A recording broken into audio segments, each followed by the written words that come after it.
So we have Vitalik up next. He is going to be speaking on protocol economics, the Ethereum protocol's perspective. Okay, thank you guys. Are you guys hearing me well? Yep, we can hear you. Okay, perfect. So what I wanted to give today is a brief overview of like what protocol economics looks like in general, and focusing on Ethereum and some of the changes that have happened to both the Ethereum protocol and the Ethereum application ecosystem over time, and touch on some of the issues of how that interacts with some of the things that might happen with both the Ethereum protocol and the Ethereum application ecosystem in the future. So some of the protocol economics questions that matter, this is pretty basic. So one is what are the incentives facing users? Two is what are the incentives that are facing consensus actors, so meaning miners and validators? What is the behavior of the chain, both average case behavior and extreme case behavior? And how does the behavior of the chain affect incentives at the application layer? So, for example, if an application depends on the chain working in a particular way for its incentives, then if the chain ends up suddenly working some different way because of an attack, then that might cause the application to have some problems. And how do applications affect any of the incentives? Incentives facing users, incentives facing consensus actors, incentives to do things that might break the chain, and all of this stuff. So there's some pretty complex interactions between all of these, right? So users send transactions to the chain, users read data from the chain, the state of applications lives on the chain, and so you could say the state affects or the chain affects the state of applications. Applications give incentives to users, and applications are the reason why your users sends transactions that have particular strings of data instead of other particular strings of data. Consensus actors maintain the stability of the chain, and the chain provides some intentional in-protocol incentives to consensus actors. So this includes mining rewards, validating rewards, various fancy and protocol-defined rewards. It also includes penalties, and applications also provide more incentives, right? So there's in-protocol incentives, and then there's also extra protocol incentives. And ultimately, this whole MEV situation is a situation about extra protocol incentives that arise mostly accidentally and how they end up affecting some of the incentives to run the chain. So some of the risks to watch out for are, one, I think, and the one that we've focused on for the longest is just the incentive for validators to act correctly instead of acting incorrectly. And in particular, the incentive to keep advancing the chain instead of trying to 51% attack or, for example, trying to censor the chain, right? And the kind of battle between the user's incentive, which is the transaction fee and now just a priority fee to get included in the chain, versus potential bribes to censor. And might bribes to censor happen accidentally, or bribes to censor or something that might happen intentionally, and like trying to set economics so that the user incentive has the upper hand, and so that side incentives don't have the upper hand, right? Like that, a lot of that was a big part of the discussion in things like PBS censorship resistance. But aside from that, there's also economies of scale in incentives. And one example is that if user incentives are complex, then that might lead to wallet centralization, right? So for example, pre-EIP 1559, the incentives facing users in terms of how the user sets the gas price were pretty complicated. And a user got a pretty complicated trade-off curve between getting their transaction included quickly and waiting a very variable and unknown amount of time for their transaction to get included. And this both caused a huge amount of deadweight loss because a lot of users waited for their transaction to get included for no good reason. And it also, I think, made it harder to create wallets, and probably ended up contributing somewhat to dissuading new wallets from getting created. Post EIP 1559 incentives for users are generally a lot simpler. You just set a reasonably high max base fee, and then you set the priority fee to some probably constant number, or if there is an active an active situation going on, you could set it to something higher using a much dumber algorithm, and you get penalized much less, right? But generally, the situation is simpler for users. We also see economies of scale for consensus actors, right? And that leads to consensus centralization. So if the strategies that consensus actors see are something that's constantly complex and shifting, and especially requires access to proprietary information and all of these things, then that's going to be really bad for solar staking. It's going to be really bad for decentralized pooling even. It's even going to be really bad for small centralized pools. And so it's just going to lead to big pool domination, right? And I think we even saw near the end of the proof of work era, Ethereum centralized pool domination was something that started to get pretty bad, right? We got to the point where like 2 mining pools were enough to get over 50%. And Bitcoin is like a little better than Ethereum proof of work, but it wasn't that much better than Ethereum proof of work. And like, I think we want to really make sure that proof of stake goes in a healthy direction as well. And then finally, incentives to have low latency are also a different kind of centralization incentive, because they are a geographic concentration incentive. They're also a cloud computing incentive. And both of those things actually contribute to jurisdiction risk, which is another really important and big risk to the credible neutrality of a blockchain, as I think we've seen over the past year. So a lot of this started basically with the rise of DeFi, right? So burst MEV, meaning a kind of these opportunities to grab up a large amount of money by being the final actor that constructs a block. A lot of those actually existed even all the way back in 2017. So there were these pretty famous ICOs that happened in 2017. The picture on the left is a graph graphing the gas price. And it got to an extremely high number, and there was just like a huge amount of deadweight loss. I think this was specifically during the basic attention token ICO.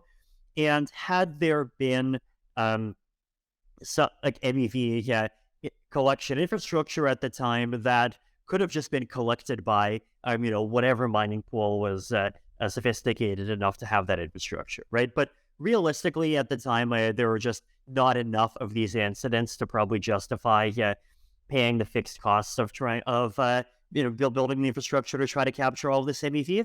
But then in 2019, 2020, we had DeFi summer, and at that time we had basically kind of the start of essentially permanent combination of kind of ongoing MEV that would happen pretty much every block, and even bigger and even crazier spikes than we saw in 2017, right? And that created economies of scale for consensus actors, which ended up creating the necessity for things like PBS to try to kind of split up the economies of scale heavy role so that the remaining role would not be so economies of scale heavy. And the chart on the right is daily extracted MEV gross profit, which shows how MEV basically is a constant, but at the same time, it is very spiky. EIP 1559, right? So that greatly reduced waiting times for users, and it also greatly reduced the incentive to use complex gas price strategies, as I mentioned, which reduces barriers to entry for wallets. The merge actually reduced waiting times for users even further, and I think there's going to be some research on that coming out fairly soon. That's something that's going to improve further over time. The merge actually does a lot of strange things at the same time, right? So the merge, first of all, it completely changes the class of participants maintaining consensus, right? Which means that the side incentives of people maintaining consensus change a lot. Before it was miners, now it's ETH stakers. Miners tended to be a group that was kind of off in their own corner, and often not even very loyal to Ethereum, because they would jump between Ethereum and other protocols. Now, there were some miners that were definitely very loyal to Ethereum, but there were also others that were not. It's people that had access to hardware, whose main expertise was in things like hardware. Meanwhile, ETH stakers, on the other hand, are a subset of ETH holders, and ETH holders tend to have less sophistication in hardware, but they also tends to be more integrated into the Ethereum ecosystem in other ways. And, there's complicated effects, I think, from the change of like what kinds of people are doing the mining to what kinds of people are doing ETH staking on average, right? So I know a lot of miners actually ended up becoming ETH stakers, and so a lot of actors carried over from one side to the other. But on average, the composition did change a lot. The merge also made reorg attacks vastly harder. So there's this piece from myself and Georgios from almost 2 years ago that talked about how reorgs after the merge are going to get much harder. And then just also a very different incentive landscape in terms of things like centralization and joining a staking pool and what kind of pools are even possible and all of these issues, right? So the merge changed a lot. And, I think the merge is one of those things where even 10 years from now, if someone asks, what kinds of effects did the merge have, as the apocryphal quote about the French Revolution goes, the correct response is going to be, it's too early to tell. So that's existing changes. Now, upcoming changes. Withdrawals are going to get enabled in the next hard fork. Then stuff going beyond that, single secret leader elections, different types of in-protocol PBS, and finally, single slot finality. So withdrawals, basically two consequences, right? People can withdraw, and so people will withdraw, and that reduces the total amount of ETH staked. But then also people can withdraw, and so people become more confident that if they stake, they'll get their money back, which leads to more ETH getting staked. Which one of these dominates, we have no idea, could go either way. Though ultimately, I think the main practical consequence of this is going to be a change to the total amount of staking and possibly also a change to the composition of stakers. My hope is that for solo stakers, things are going to become more friendly and withdrawals are going to kind of reduce the premium that pools have, because currently pools have this premium that they're the only way to get liquidity. And with withdrawals, you're going to be able to withdraw and get your money back in a couple of days. So it'll be interesting to see what kinds of consequences that has. But single secret leader elections, these are interesting, right? So only the proposer will know that they are the proposer before the block is produced.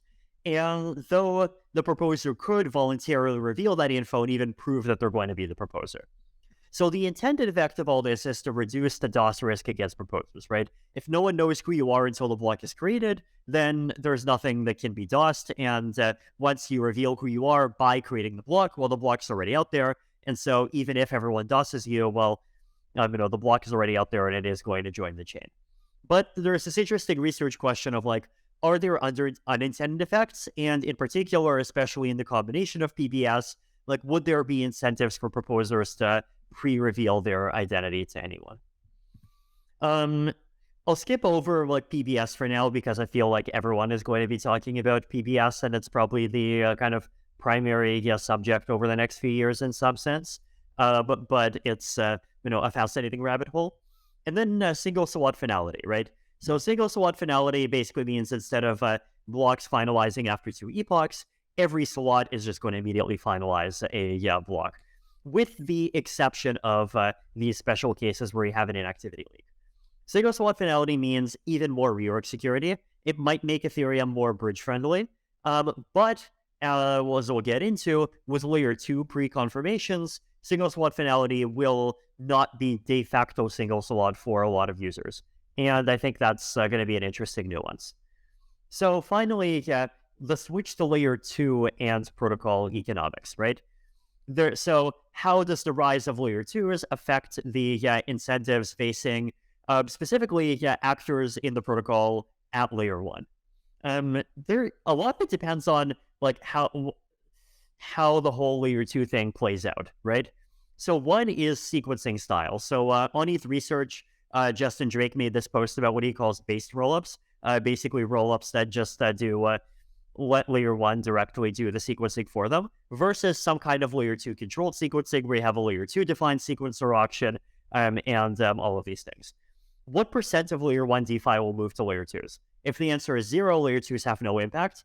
If the answer is 100%, then everything depends on how the layer 2s work. And then the answer could be somewhere between 0 and 100%.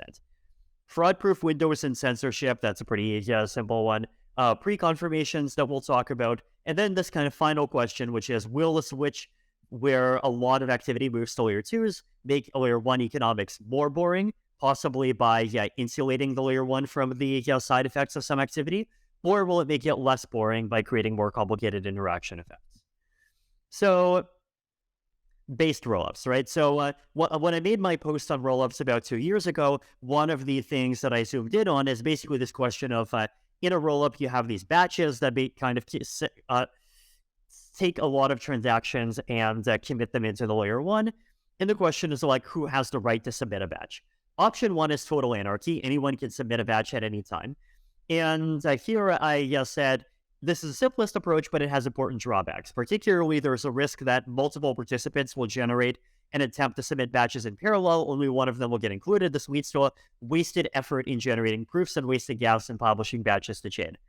With PBS, a lot of these costs really get reduced, especially the gas costs get reduced, right? Because you can make the gas payment of a batch conditional on that batch getting included and getting correctly processed. And this is something that you will have to work through the builder ecosystem in order to do. But if the builder exists, then you can do it. And so suddenly what I call the total anarchy approach, or what Justin calls the based rollup approach, suddenly becomes viable. But then there's these also other approaches, right? Centralized sequencers, you could do sequencer auctions, you could do DPoS voting, you could do random selection from a set, you can combine sequencer auctions with DPoS voting to remove the sequencer if they're abusive in some way that layer 1 doesn't detect but still really matters to users, right? And so there's a lot of options that are not based. And there's an interesting question of like, do rollups want to be based or not? Could layer 2s absorb complex layer 1 MEV? If rollups are based, then they can't, right? Because layer 2 MEV just becomes layer 1 MEV because the layer 1 PBS system just does sequencing for the layer 2s. If a large part of layer 1 DeFi stays on layer 1, then also no. If there are other complicated interaction effects, so like for example, if rapid layer 1 transaction inclusion helps layer 2 arbitrage, and whoever the first transaction is to get included ends up just like becoming the first one that successfully can do a particular layer 2 arbitrage, or like if there's other interaction effects, then maybe no, and otherwise, maybe, right? And this is one of those interesting research questions. Fraud and censorship, pretty easy. If you can censor a chain for a week and that chain doesn't socially reorg you, then you can steal from optimistic rollups.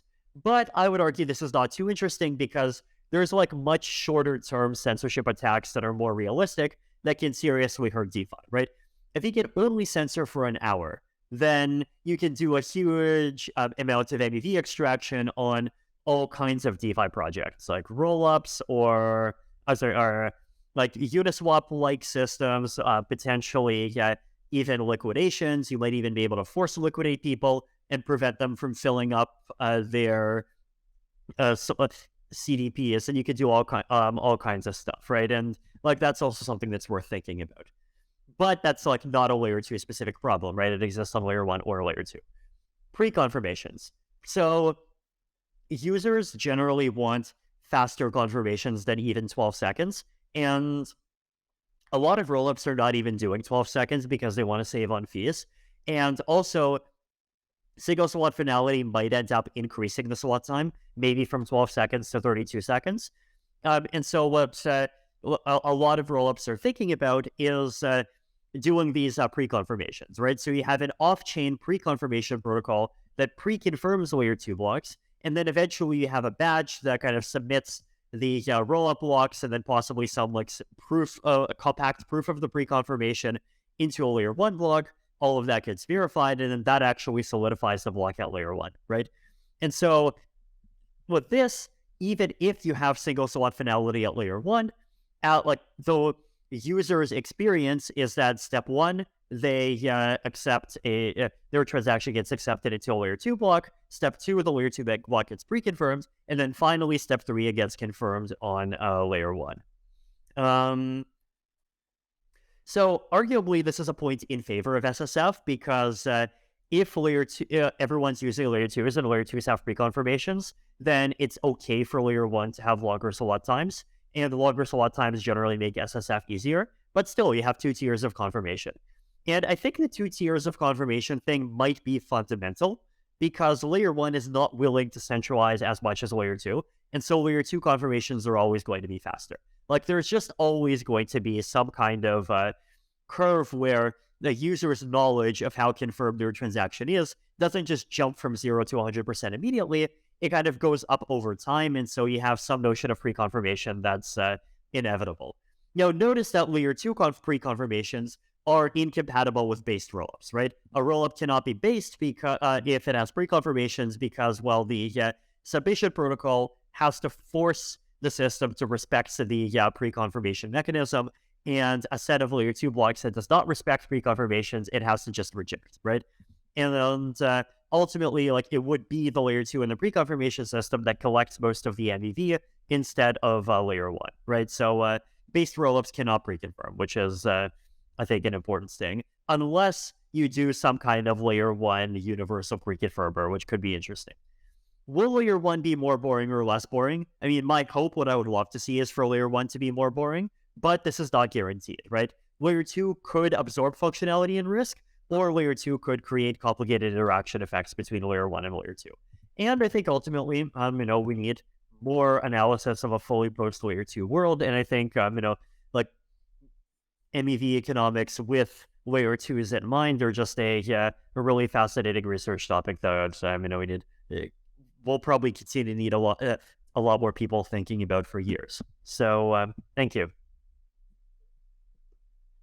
Awesome. Thank you, Vitalik, for the great talk. And that actually perfectly segues into our next talk by Hasu, who is going to be talking about decentralizing sequencers and PBS in the context of rollups.